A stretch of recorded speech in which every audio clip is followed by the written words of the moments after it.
Hello दोस्तों, आज का डिक्टेशन आनंद मासिक पत्रिका से होने वाला है, जो कि 3 अलग-अलग स्पीड 80 शब्द प्रति मिनट, 100 शब्द प्रति मिनट और 120 शब्द प्रति मिनट की गति से डाला जा रहा है।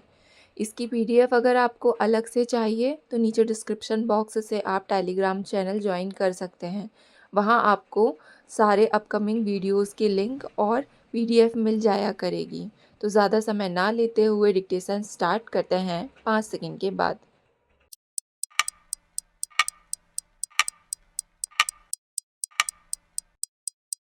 महोदय, इस स्थिति में करों के क्षेत्र में वृद्धि का विकल्प सीमित सा ही है, अतः सरकार के समक्ष आर्थिक सहायता में कमी करने का रास्ता ही मुख्य रूप से बचा हुआ है।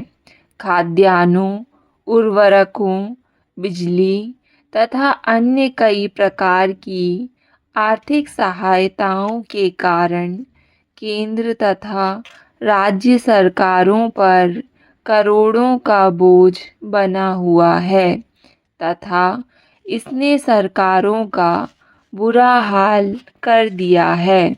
5वें वेतन आयोग की सिफारिशों को लागू किए जाने पर कर्मचारियों के वेतन बढ़ने से केंद्र व राज्य सरकारों पर भी भारी भरकम बोझ बढ़ा है। उसने तो रही सही कसर भी पूरी कर दी।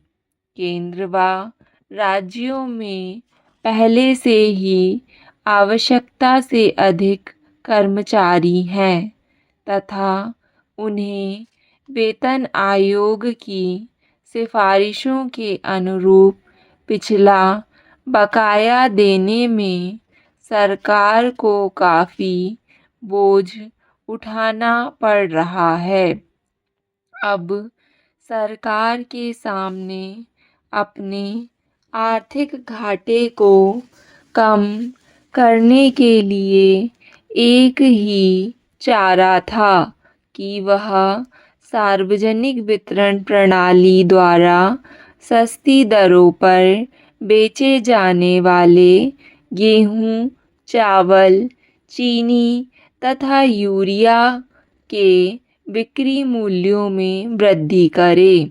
इसी के दृष्टिगत केंद्र सरकार ने 28 जनवरी से गेहूं, चीनी और चावल की कीमतों में 30% तथा यूरिया की कीमतों में 11% तक की वृद्धि कर दी।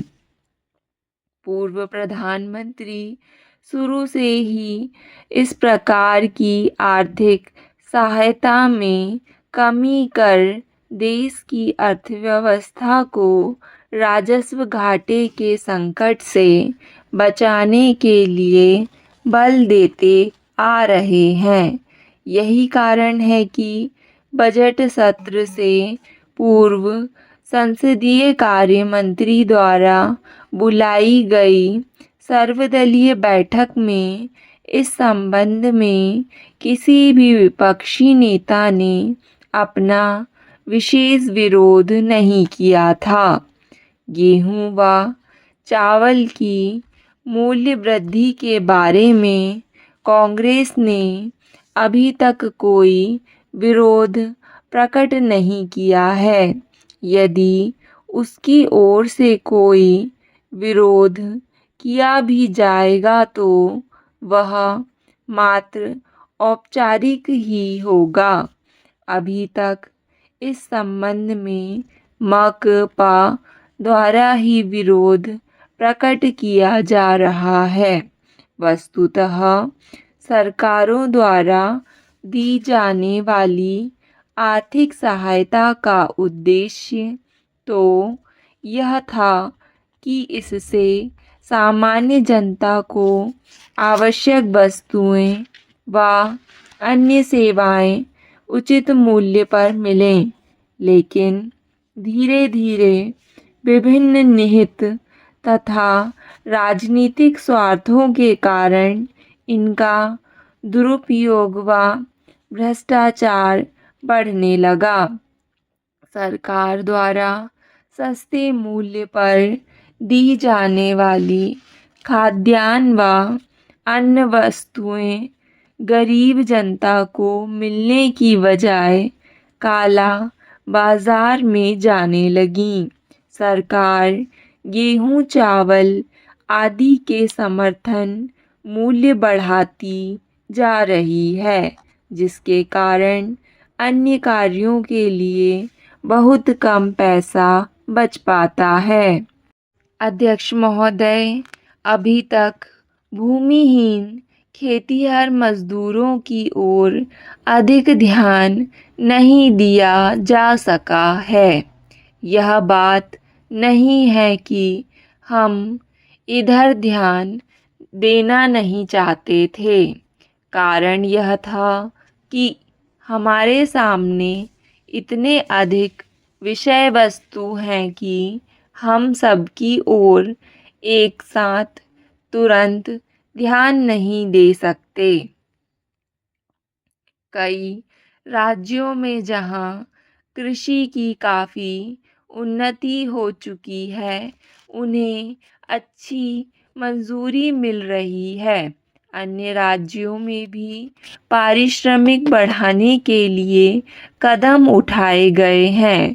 केंद्र ने सिंचाई और बिजली के लिए 1 अरब रुपया निर्धारित किया है। सिंचाई और बिजली परियोजनाओं के लिए केंद्र से राज्यों को दी जाने वाली सहायता में 85 करोड़ रुपए की वृद्धि हो गई है। इस वर्ष लगभग 30 लाख एकड़ क्षेत्रफल सिंचाई के अंतर्गत आ जाएगा। शहरी भूमि का राष्ट्रीयकरण एक जटिल काम है।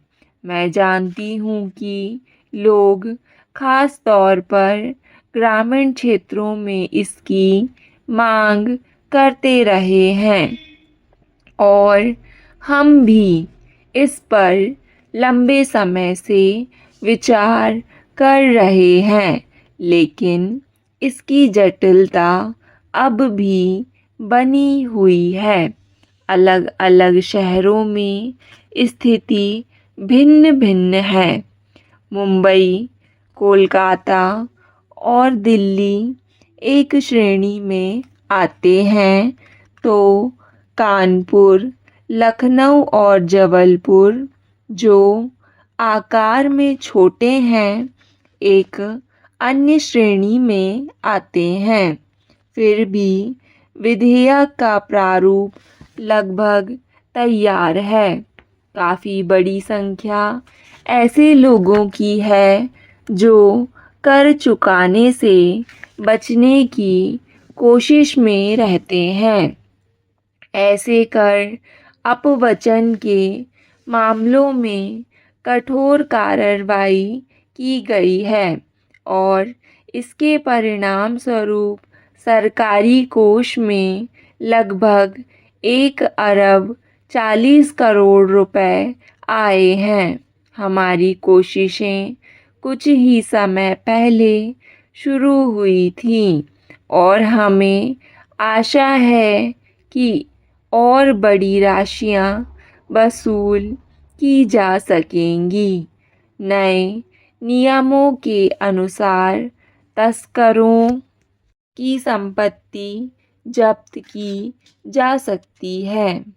एक अन्य कानून के मुताबिक पैसा लगाने के तरीके को अधिक आसान बना दिया गया है और आयात लाइसेंस का दुरुपयोग कोई नहीं कर सकता। उत्पादन बढ़ाने के लिए श्रमिकों का सहयोग आवश्यक है। इस उद्देश्य से श्रमिकों की भागीदारी की योजना को लागू किया गया है। आपने हाल में बोनस कानून के बारे में सुना होगा। उसे लेकर कुछ विवाद चल रहा है। नए कानून के अनुसार बोनस उत्पादन पर निर्भर करेगा। अगर उत्पादन बढ़ता है तो हम श्रमिकों तथा अन्य लोगों की ज़्यादा सहायता करने की स्थिति में होंगे। मैं श्रमिक वर्ग को आश्वासन देना चाहती हूँ कि हम उनके साथ हैं। अध्यक्ष महोदय, हम मजदूरों के हितों और अधिकारों की सदा ही रक्षा करेंगे। राष्ट्रीय परमिट योजना के अंतर्गत अगले महीने 5,300 परमिट जारी किए जा रहे हैं। कई राज्यों ने ऐसे कदम उठाए हैं और कई उठा रहे हैं कि छात्रों को उनकी आवश्यकता की हर चीज़ उचित दामों में मिल सके। 70,000 से अधिक पुस्तक बैंक खोले जा चुके हैं, लेकिन जैसा कि आप जानते हैं, कृषि का उत्पादन सबसे अधिक महत्वपूर्ण है। भोजन प्रत्येक व्यक्ति की प्राथमिक आवश्यकता है। इसलिए मैं व्यक्तिगत रूप से अपने किसान भाई बहनों से बातें कर रही हूँ। इस वर्ष अच्छी वर्षा हुई है, जिससे पिछले कुछ वर्षों के सूखे का असर समाप्त हो गया है। लेकिन इसका अर्थ यह नहीं लेना चाहिए कि केवल अच्छी वर्षा से ही बढ़िया फसल हो सकती है। वर्षा का निसंदेह प्रमुख योगदान रहा है, लेकिन इसके साथ साथ कुछ अपवादों को छोड़कर प्रायः प्रत्येक राज्य में उर्वरकों, अच्छे बीजों और किसानों की आवश्यकता की अन्य चीज़ों की आपूर्ति के लिए प्रयत्न किया गया। अगर कहीं ऐसा नहीं हो सका तो इसलिए कि परिस्थितियां हमारे बश के बाहर थीं, क्योंकि हमें बहुत सी चीज़ों का आयात करना होता है। डिक्टेशन पसंद आए तो वीडियो को लाइक तथा चैनल को सब्सक्राइब ज़रूर करें। धन्यवाद।